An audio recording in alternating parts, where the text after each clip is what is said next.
안녕하세요. 이나무의 품질잡이 양쌤입니다. 여러분들을 품질경영의 세계로 안내합니다.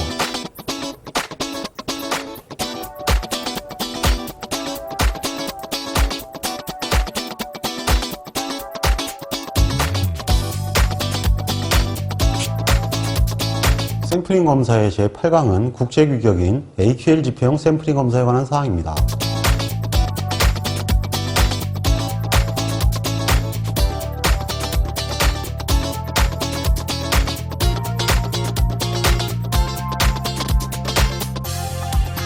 오늘의 홍공 주제입니다. AQL 지표형 샘플링 검사 방식의 개념과 특징을 이해해야 합니다. AQL 지표형 샘플링 검사 절차를 이해해야 합니다. 엄격도 전환 규칙을 표를 통해 학습합니다.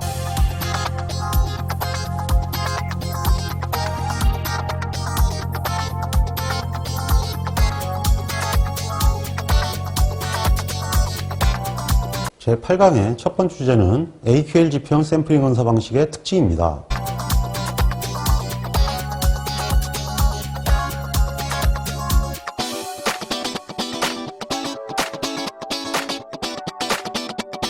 개수값 샘플링 검사는 KSQ ISO 2859를 중심으로 출제가 됩니다. KSQ ISO 2859 규격은 대략적으로 현재 6가지가 완성이 되어 있고요. 개념에 관한 얘기가 10번으로 되어 있습니다. 그 다음에 규격을 나타내는 것은 5가지가 있습니다. 1에서 5번까지죠.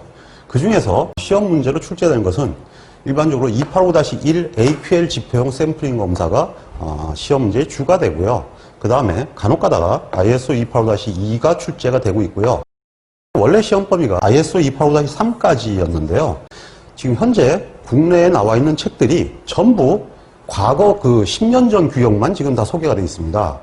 이거는 지금 출제되는 것을 일반적인 얘기가 나온다면 모르겠지만은 현재 규격하고 비교를 했을 때 실제 규격 운영이나 이런 것들이 싹 다 틀려 있는 상태이기 때문에 이 문제가 만약에 출제가 된다면 현재 규격하고 비교를 했을 때 그 문제는 전부 다 오답이 돼 버립니다. 그래서 이 문제가 나오게 되면 오히려 여러분들한테 대박이 될 수가 있어요. 그래서 저는 제 책에 이 규격 문제를 하나도 실지 않았습니다. 그리고 4번과 5번은 옛날에 은퇴하신 교수님들이 샘플링 검사의 시험 범위를 잡을 때 이 규격이 없었습니다. 그러다 보니까 당연히 소개가 안 되어 있죠. 그래서 결론적으로 이것은 시험 범위가 아니다라는 얘기가 되겠습니다. 그리고 참고로 5번은 축차 샘플링 검사입니다. 그렇다면 기본적으로 샘플링 형식은 1회, 2회, 다회 축차가 있는데 축차가 별도로 빠져 있으니까 당연히 일반적인 샘플링 검사 표에는 1회, 2회, 다회의 3가지밖에 없다는 얘기가 되겠습니다.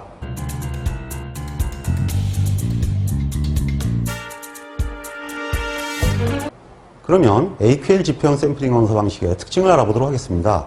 이 AQL 지표형 샘플링 검사 방식의 규격 번호는 2859-1이 되겠습니다. 먼저 첫 번째 특징은 검사 방식의 엄격도 전환이라는 것이 있습니다. 엄격도 전환이 무엇이냐 하면 품질이 좋지 않은 업체는 검사를 굉장히 까다롭게 해가지고 궁극적으로는 퇴출시키겠다, 이러한 형태를 목적으로 만들어진 방식입니다. 그럼 이런 제도를 왜 만들었을까요? 이유는 기본적으로 이러한 형태의 규격을 적용하는 회사들은 미국 국방부를 비롯해서 글로벌 기업들이나 대기업들입니다. 그러면 협력업체 입장에서 이러한 기업들과 거래를 한다는 것은 성장의 발판이 된다는 얘기입니다. 근데 기본적으로 거래를 하자마자 잘려버리게 되면 좋은 기회를 발로 차버리는 형태가 되는 거죠. 그러니까 그 기업들이 이러한 엄격도 전환 규칙을 적용한다는 이유는 협력업체들이 근본적으로 떨어지지 않기 위해서 굉장히 노력을 해야 된다는 얘기가 되죠. 즉 생산자의 품질 향상에 자극을 주는 그런 형태가 되기 때문에 장기적으로 품질을 보증받을 수가 있게 됩니다. 그래서 이 방식은 연속 노트에 적용되며, 즉 협력업체와의 관계로서 적용되며, 그리고 생산자의 자극을 주고 장기적 품질 보증을 한다라는 얘기로 정의가 되어 있고요. 이것은 굉장히 시험에 잘 나오는 용어이기도 합니다. 그리고 이러한 형태의 엄격도 조정을 목적으로 보통 검사와 까다로운 검사, 그리고 수월한 검사가 포함된 3가지 엄격도로 전환 규칙을 적용하게 되어 있습니다. 그리고 이러한 형태 중에서 보통 검사에서 수월한 검사로 갈 때는 전환 점수라는 제도를 씁니다. 이것은 엄격도 전환에서 다시 설명드리도록 하겠습니다. 그리고 합격 판정 계수에 분수가 적용되는 특이한 경우가 있습니다. 이 역시 뒤에 설명드릴 건데 합격 판정 점수라는 것을 이용합니다.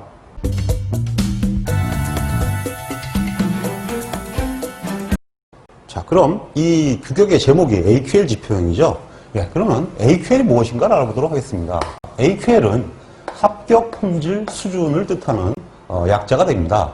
이 AQL 보증 방식은 0.01에서 1000까지 총 26가지로 구성이 되어 있고요. 그리고 이 AQL에 따라서 합격 판정 개수가 계산이 되는데 모두 푸화송분포로 계산이 되어 있습니다. 그러니까 이항분포로는 계산이 되어 있지 않기 때문에 부적합품률은 P가 0.1 이하일 때만 적용할 수가 있죠. 그래서 적용되어 있는 것은 0.0에서 1000까지 26가지인데 실제 부적합품률에 적용할 수 있는 것은 0.01에서 10%까지 16단계가 적용이 가능합니다. 그리고 이 AQL 보증 방식에 따라서 엄격도 조정이 일어나게 되어 있는데요. 그 엄격도 조정 시에 알파보다는 베타, 즉 합격률이 크게 변합니다. 그리고 이 AQL은 기본적으로 표본수의 증가 방식이 RO 등비급수를 따릅니다. RO 등비급수란 10의 5분의 1씩씩 커지는 것을 의미합니다. 자, 그럼 수표를 보고 설명드리도록 하겠습니다. 이 표는 285-1 부표 2-A 주 샘플링표를 얘기합니다. 여기에 2는 주 샘플링표를 얘기하고요. 그 다음에 보통 검사는 A를 얘기합니다. 까다로운 검사는 B, 그리고 수월한 검사는 C가 되거든요. 그래서 보통 검사는 2-A, 까다로운 검사는 2-B, 수월한 검사는 2-C로 나갑니다.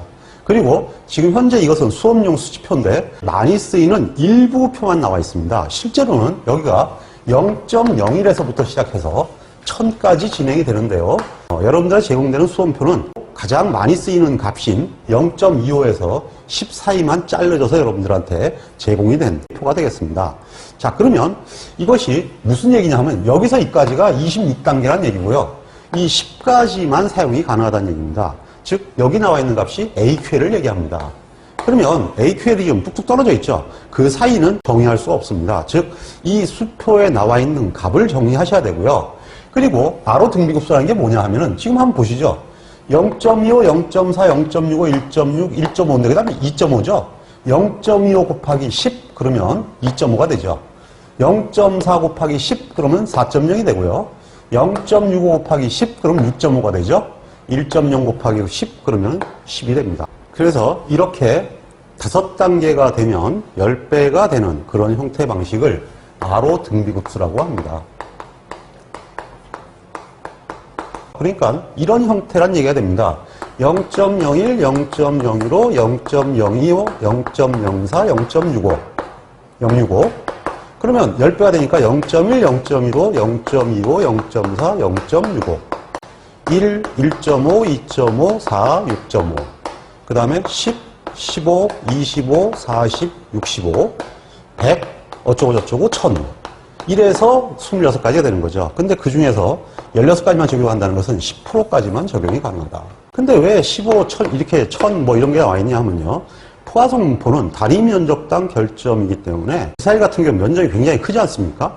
그러니까 실질적으로 그 많은 것의 결점이 몇백 개 있을 수도 있는데 이렇게만 해가지고 곤란하겠죠. 그러다 보니까 굉장히 다양한 형태를 다 책임지기 위해서 만들어졌습니다. 왜냐하면 이 규격의 전신이 밀리터리 스탠다드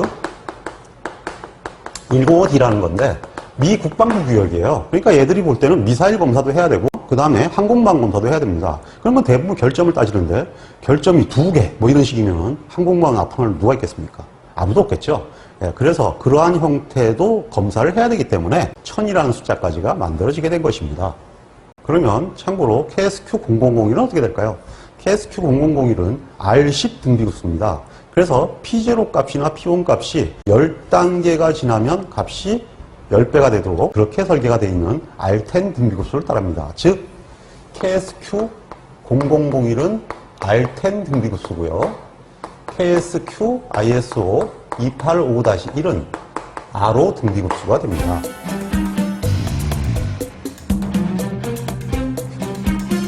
이번에는 검사 수준에 대해서 설명드리겠습니다. 검사 수준은 샘플의 크기, 즉 N을 결정하는 요소인데요.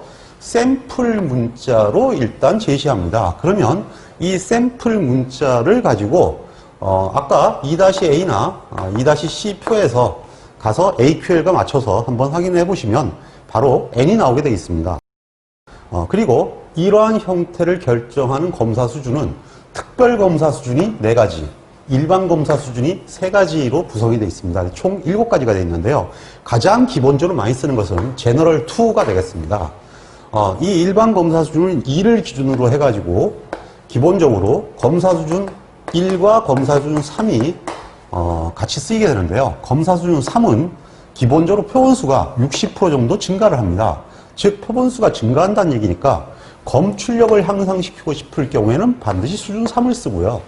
그리고 이번에는 표본을 구하는 게 너무 부담돼서 표본을 구하는 비용을 좀 줄이고 싶다 이렇게 생각이 들면 수준 1을 쓰는 것이 방법이 될 것입니다. 그러나 대부분의 경우에는 원래 수준 2를 권장하고 있습니다. 그럼 특별검사 수준은 뭐냐? 특별검사 중에서 S3인 경우가 금의 파괴 검사를 기준으로 한다. 이렇게 매뉴얼에는 기재가 되어 있습니다.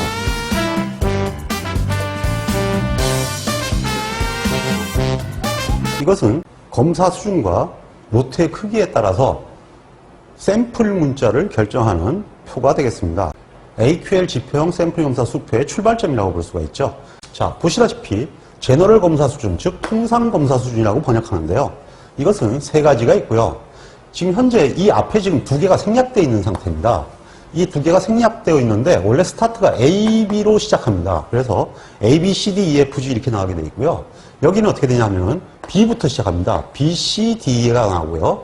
여기는 어떻게 되냐면 앞에는 A, A가 지금 잡혀있는 상태고요. A, A, B, C, C, D 요까지는 2개 하나 나가다가 그 다음에 E, F, G, H 이렇게 나갑니다. 그러다 보니까 당연히 표본수가 0.4 대 1 대 1.6이 된다는데 이게 무슨 얘기냐면요. 이 표본 문자는 나중에 뒤에 보시면 샘플 숫자랑 바로 연결되어 있습니다. 그 샘플 숫자로 연결되는데 이것이 또 마찬가지로 R호 등비급수를 따릅니다.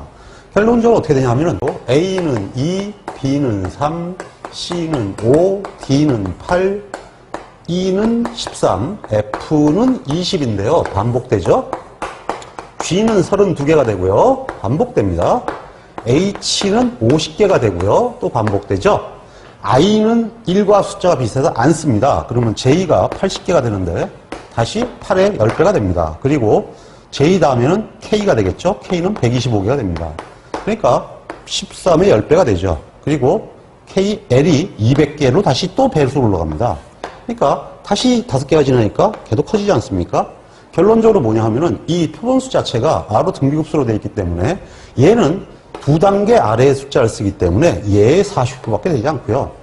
얘는 하나 잡았으니까 한 단계 위죠, 항상. 한 단계 위니까 10의 5분의 1승은 대략 1.58이 조금 넘습니다. 그러니까 about 1.6이 되는 거죠. 그래서 1.6배라고 한 거죠. 그리고 보시다시피 로트의 숫자가 증가하게 되면 표본 문자가 계속 더 다음 문자로 옮겨갑니다. 그 얘기는 뭐냐면 n이 커진다는 얘기죠. 즉 표본수가 로트의 크기에 연동되어 있는 방식입니다. 기본적으로 로트가 커지면 표본수를 좀 더 커서 알파와 베타를 그만큼 줄여가는 형태의 검사 방식으로 적용되어 있다는 걸 알 수가 있죠. 세 번째는 소관관원자에 관한 사항입니다. 소관관원자는 검사팀장 정도로 생각하시면 될 것 같은데요. 이 검사팀장이 할 수 있는 권한이 몇 가지가 주어져 있습니다. 그게 뭐냐 하면 불합격 노트에 대해서 처리 기준을 소관관원자가 명령한다 하는 얘기입니다. 불합격 노트의 처리는 4가지 방식을 직접 지시할 수가 있는데 하나는 당연히 폐기를 하라고 할 수가 있고요.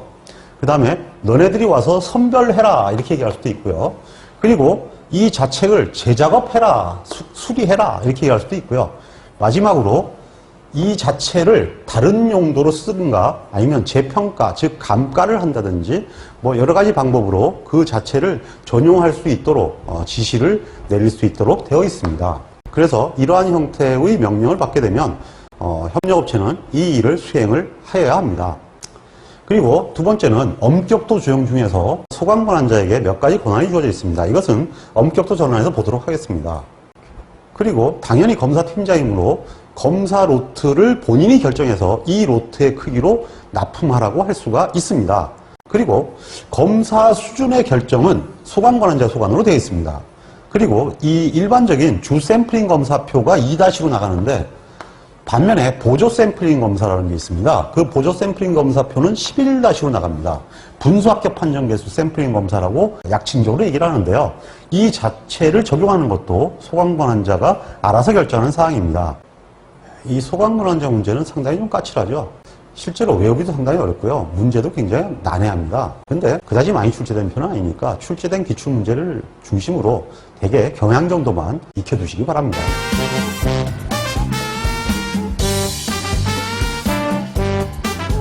이번에는 샘플링 검사의 형식입니다. 샘플링 검사 형식은 부표 2-ABC가 1회 샘플링 검사인데요. 소개는 안 되어 있습니다만은 2회 샘플링 검사는 부표 3-ABC고요.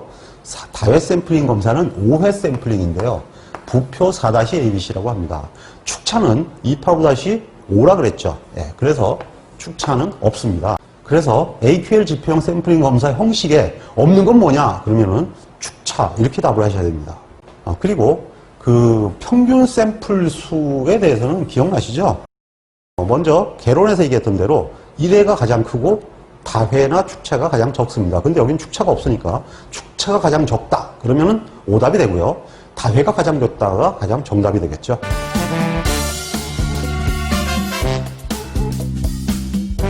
지금까지 얘기한 내용들 중에 다시 한번 뽑아 정리를 해보면 로트의 크기에 따라서 표본수가 연계되는 방식이고요. 그 다음에 검사 수준과 로트의 크기에 따라서 샘플 문자를 결정하게 돼 있죠. 그리고 가장 기본적인 것이 뭐냐 하면은 엄격도는 보통 검사가 기준이고요. 그리고 형식은 1회를 기준으로 합니다. 그래서 맨 앞에 나와 있는 표가 되는 거죠. 그리고 검사 수준은 일반적인 검사 방식인 2를 쓴다고 했습니다. 한글 번역은 통상 검사 수준입니다. 그리고 구매자가 공급자를 선택할 수 있는 경우에 한다 이렇게 되는데요. 이게 무슨 얘기냐 하면은 사실상 엄격도를 조정한다는 얘기는 구매자가 굉장한 힘을 갖고 있다는 얘기입니다. 그래서 설명 중에 대기업이나 미 국방부 그리고 글로벌 기업들 이렇게 얘기를 했었죠. 실제로 그런 기업들이 적용하고 있는 검사 방식입니다. 그러니까 결국은 협력업체에 비해서 절대적인 수량권을 가지고 힘을 가진 그러한 형태의 구매자가 선택할 수 있는 검사 방식이었기 때문에 이렇게 설명이 있는 거죠. 근데 지금은 뭐 절대적인 걸 떠나가지고 대부분의 검사가 다 이러한 AQL 지표 방식을 이용을 합니다.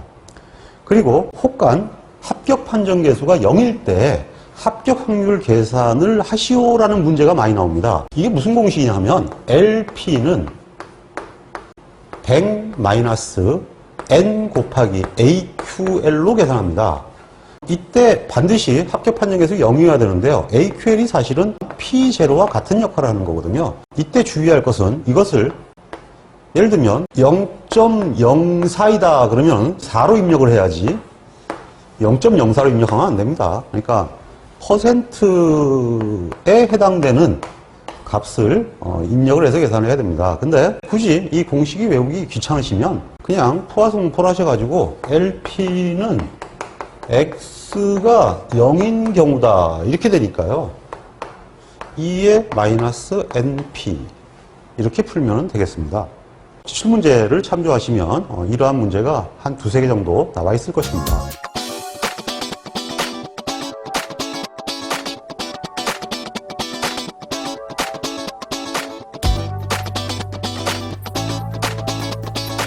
이번에는 AQL 지표형 샘플링 검사 방식의 절차에 관해서 학습합니다.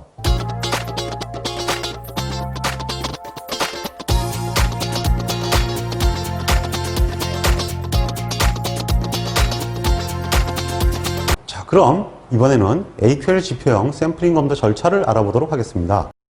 먼저 이러한 형태를 수행하기 위해서는 몇 가지 결정사항이 필요한데요. 일단 먼저 품질 기준을 정해야 됩니다. 품질 기준은 당연히 품질 특성이 무엇이고 양품과 분량의 형태가 무엇이다 라는 겁니다. 일단은 그러한 형태가 명확히 결정이 돼야 되고요. 그 다음에 두 번째는 AQL을 정의해야 됩니다. AQL은 좋은 노트의 품질 수준인 P0와 같은 얘기입니다. 그래서 P0를 얼마로 할 거냐 하는 것을 결정해야 된다는 얘기가 되겠죠. 그리고 세 번째는 어떤 수표를 쓸 거냐 하는 것이 중요한데요. 그 수표를 쓰려면 엄격도와 샘플링 형식이 정해져야 됩니다. 즉 보통 검사를 할 것인지 까다로운 검사를 할 것인지 그리고 형식은 1회, 2회 다회 중에서 무엇을 할 것인지를 결정을 해야 되고요. 그리고 검사 수준도 결정을 해야 됩니다. 일반적인 검사 수준은 주로 2를 많이 쓰고요. 그리고 적용 엄격도는 보통 검사, 그리고 샘플링 형식은 1회가 일반적으로 많이 쓰이는 방식입니다. 즉 특별한 정의가 없으면 이것으로 시작하는 것이 일반적이라고 봐야죠. 그러면 이러한 형태가 되어 있으면 수표를 통해서 검사 기준을 확정할 수가 있습니다. 그러면 예를 들어서 알아보도록 하겠습니다.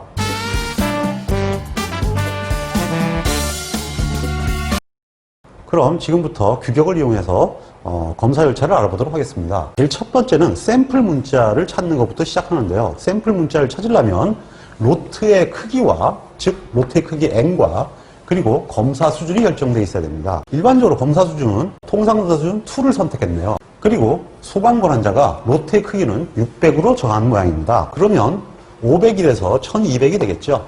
이 두 개를 연결시키면 j2가 나옵니다. 즉 샘플 문자가 j2로 결정되었습니다. 두 번째는 해당되는 수표를 결정해야 됩니다. 이 수표를 결정하기 위해서는 형식과 엄격도가 중요한데요. 형식은 1회이고 엄격도는 보통검사로 하겠다 그랬으니까 보통검사를 뜻하는 것은 A가 되고요. 그리고 1회 샘플링 검사는 2-로 나갑니다. 결국은 여기에 따라서 부표 2-A로 결정이 된다는 얘기입니다. 그러면 샘플 문자 J와 부표 2-A를 통해서 표본 개수를 결정할 수 있는데 이 표본 개수를 결정하기 위해서는 마지막으로 AQL이 결정되어 있어야 합니다. 이 AQL은 기본적으로 1%로 하기로 했으니까 AQL 1%를 선택을 하면 먼저 조사했던 샘플 문자 J를 연결을 시키면 근본적으로 샘플의 크기를 알 수가 있고요. 그리고 이 AQL과 샘플 문자를 통해서 여기에 보면 2, 3이 나오는데요. 결론적으로 이런 얘기가 되죠. 80개를 검사해서 합격 판정 개수는 2개, 불합격 판정 개수는 3개이다. 즉 3개 이상이면 불합격이고 2개 이하면 합격이다. 뭐 이런 얘기가 되죠. 여기에 굳이 그럼 2개가 합격이면 3개는 불합격 아니냐? 당연히 이렇게 얘기하겠지만 여기에 A씨와 R가 다 나오는 이유는 1회 샘플링 검사표만 있는 게 아니라 3-A, 4-A, 즉 2회 다해도 이와 똑같은 방식을 쓰기 때문에 2회와 다회의 경우에는 이 값 사이에 숫자가 들어갈 수도 있거든요. 그래서 기본적으로 2회 다해와 보조를 맞추기 위해서 A씨와 RD 값이 다 나와 있는 것입니다. 자, 그리고 지금 현재 샘플 크기를 보면 2, 3, 5, 8, 13, 20 여기 보면 2가 20으로 바뀌죠. 그리고 다시 이게 200으로 되는 걸 보면 5번 증가를 하죠. 결국은 이쪽도 R호 등비급수입니다. 그럼 여기도 R호 등비급수죠? 그럼 재밌는 걸 한번 볼까요? 여기서부터 대각선 한번 쭉 꺼보세요. 다 0이죠? 여기는 다 위로 화살표입니다. 여기는 다 밑으로 화살표고요. 그리고 여기는 다 1입니다. 그 다음엔 다 2가 되고요. 그 다음엔 다 3이고요. 그 다음엔 다 5고요. 그 다음에는 다 7입니다. 즉 이런 식으로 나갑니다. 0, 화살표, 화살표, 화살표, 1, 2, 3, 5, 7, 10, 14, 21, 28 이렇게 증가를 하게 되어 있는데요. 이것이 대각선으로 쫙 내려갑니다. 결론적으로 여기가 R호 등비급수고 여기가 R호 등비급수니까 정방형이 되죠. 그래서 여기에 늘어나는 개수도 R호 등비급수로 합격 판정 개수가 증가합니다. 즉 표본수도 R호 등비급수, AQL도 R호 등비급수, 합격 판정 개수도 R호 등비급수다. 이런 얘기죠.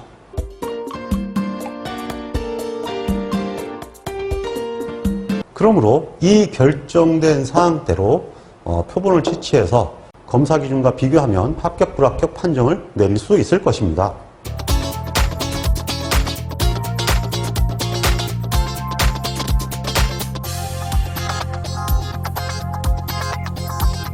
AQL 지표형 샘플링 검사의 세 번째 주제는 엄격도 전환 규칙입니다.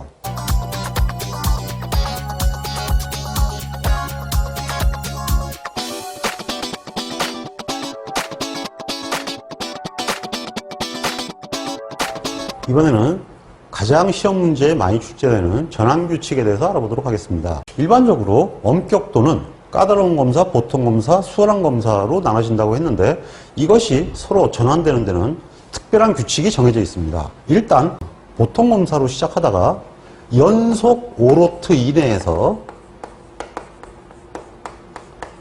2로트가 불합격되면 기본적으로 까다로운 검사로 갑니다. 즉 5퍼 둘 이렇게 알아두시기 바랍니다. 그리고 까다로운 검사에서 보통 검사로 복귀하는 방식은 연속 5로트가 합격해야 됩니다. 물론 이때 검사 기준은 까다로운 검사가 보통 검사보다 훨씬 어렵습니다. 어려운 상태에서 연속 5로트가 합격해야 된다 이런 얘기가 되죠. 그런데 이 까다로운 검사를 한번 떨어졌으면은 기본적으로 계속 까다로운 검사만 받고 있을 수는 없습니다. 불합격 로트가 5개가 누적되도록 까다로운 검사 중에 있다면 를 벗어나지 못하면 검사 중지로 갑니다. 특이한 것은 전부 5하고 연결이 되죠. 정규분포가 5교분포라서 그런지 전부 5하고만 연결이 돼요. 그래서 시험 문제 중에 주로 오답이 나오는 거냐면은 불합격 노트가 10개가 누락되면은 거래가 중지된다. 이렇게 나오거든요. 오답 중에 한 가지입니다. 연속 10노트가 합격되면 보통 검사로 돌아간다. 그러니까 이런 것들이 대표적인 오답들이 되겠죠. 전부 5가 들어가는 게 특징입니다. 그리고 검사 중지에서 까다로운 검사로 올 때는 이제 소관관한자 역할이 들어갑니다. 우선 품질이 개선되고 이게 전제 요건이에요. 거래를 하기 위해서는 품질이 개선이 됐는데 이것을 소관권한자가 인정한다 또는 승인한다 이렇게 얘기를 해야 됩니다. 그러니까 소관권한자가 너 품질이 개선됐으니까 좋아 앞으로 납품해 이렇게 얘기를 해야 된다는 얘기입니다. 그래야 까다로운 검사로 돌아올 수 있다는 얘기가 되죠. 왜 보통 검사로 안 돌아가나요? 한 번 까다로운 검사로 떨어지면 보통 검사로는 바로 못 돌아옵니다. 그래서 거래가 재개되더라도 까다로운 검사로 오게 된다는 얘기죠. 왜 그럴까요? 실제로 이 의도는 앞으로 거래 안 하겠다는 얘기입니다. 이게 무슨 얘기냐면요. 까다로운 검사로 떨어졌다 해서 바로 거래를 자를 수는 없어요. 왜냐하면 납품할 회사가 있어야 생산할 거 아닙니까? 그러니까 실제로 보통 검사에서 까다로운 검사로 들어가면 새로운 협력업체를 구하는 거예요. 근데 그 새로운 협력업체를 구하는데 개발 기간이 꽤 오래 걸립니다. 얘는 물론 까다로운 검사니까 거래 중지가 안 되려면 발버둥을 쳐야겠죠. 전수검사를 하더라도 양품만 넣어야 되겠죠? 그럼 나름대로 노력을 하겠지만 어쨌든 그것이 지지부진하다 그러면은 그새 다른 업체를 개발할 것입니다. 그러니까 그러한 업체를 개발할 때까지 시간을 벌어야 되는 거죠. 그게 결국은 이 규칙입니다. 5로트가 불합격이 된다. 거래 중지가 될 걸 알면서도 배짱 부리는 협력업체가 있겠습니까? 없죠. 그러니까 더디게 이렇게 진행이 될 것입니다. 그러다가 거래 중지가 되면 그걸 명분상화 업체를 바꿀 수가 있는 거죠. 자, 새로운 업체가 하나 거래가 됐어요. 그러면 얘들이 설사 품질이 개선됐다 하더라도 돌아올 수 있겠습니까? 못 돌아오죠. 그래서 이런 규칙을 넣는 것입니다. 그러니까 실제로는 한 번 품질이 나빠지면 빨리 돌아오지 않으면 너희하고는 거래를 하지 않겠다. 실제로 이런 형태의 무서운 검사 방식입니다. 당연히 생산자의 자극이 될 수밖에 없죠. 자, 그러면 이번에는 보통 검사에서 수월한 검사로 가는 방법입니다. 먼저 전환점수라는 게 있는데요. 이 전환점수가 30점이 넘어야 됩니다. 전환점수가 30점에 도달하게 되면 두 번째는 공정이 안정상태여야 됩니다. 이 안정상태라는 건 품질이 안정적이다는 얘기가 아니고요. 연속 생산 상태다 이런 얘기입니다. 즉 이건 무슨 얘기냐면 이것은 납품 관계이기 때문에 계속 생산이 진행되고 있어야 된다는 얘기입니다. 예를 들면 모델아웃으로 간다. 그럼 해당 사항이 안 된다는 얘기죠. 모델아웃이 아니라 계속 양산 중이다. 즉 양산 중이다라는 얘기가 전제 요건이 돼야 된다는 얘기죠. 왜 그럴까요? 양산이 아니면 금형 같은 거나 지그 같은 걸 잘 쓰지 않습니다. 그러면 보통 방청 작업을 해도 뒀다가 쓰게 되는데 그렇게 되면 품질을 담보할 수가 없죠. 아무리 품질이 우수한 기업이라도 생산이 뜨문뜨문 일어나는 제품에 대해서는 자재나 금형 등의 상태가 늘 쓰는 것만큼 계속 사용 상태가 우수하다고 볼 수가 없기 때문에 당연히 이것은 인정할 수가 없는 거죠. 그래서 양산할 때만 이게 해당 사항이 되고요. 그리고 마지막 세 번째가 더 웃깁니다. 마지막 세 번째는 뭐냐 하면요. 소관권한자가 하고 싶으면 한다.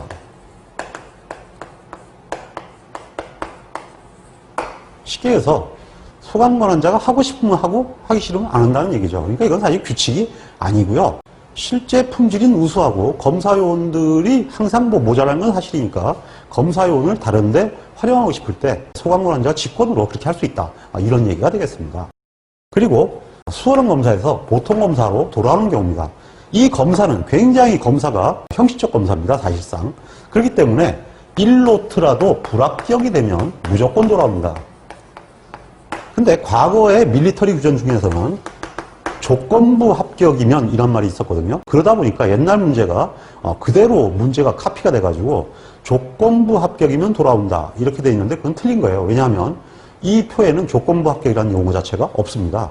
그러니까 용어가 없으니까 그건 틀린 게 되겠죠. 어쨌든 1노트가 불합격되면 일단 돌아오고요.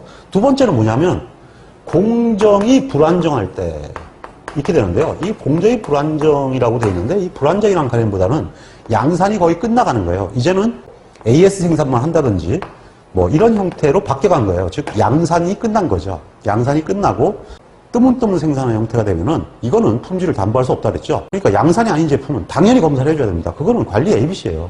그건 말도 안 되는 얘기가 되는 거죠. 그래서 무조건 이런 경우는 돌아와야 되는 거고요. 세 번째는 돌아올 사유가 생겼을 때.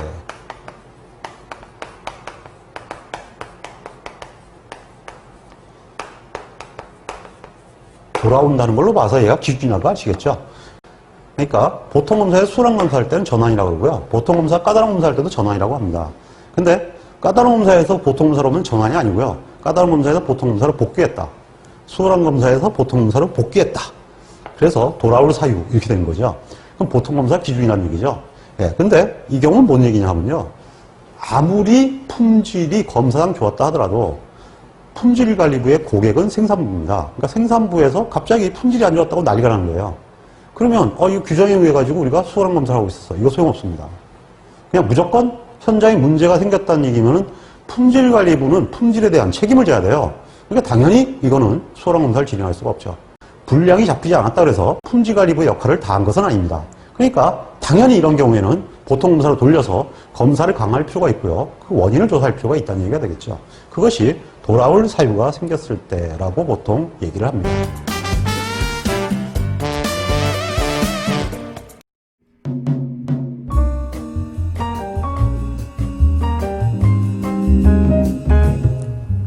품질을 개선하는 것은 우리에게 매우 중요한 과제입니다. 품질을 개선하기 위해서는 반드시 측정이라는 과정을 거쳐야 합니다. 측정할 수 없으면 개선할 수 없기 때문입니다. 우리는 통계적 품질 관리를 통하여 측정 기술을 배우고 있습니다. 끝까지 학습하셔서 훌륭한 품질 엔지니어가 되시기를 기원합니다. 홍콩 파이팅!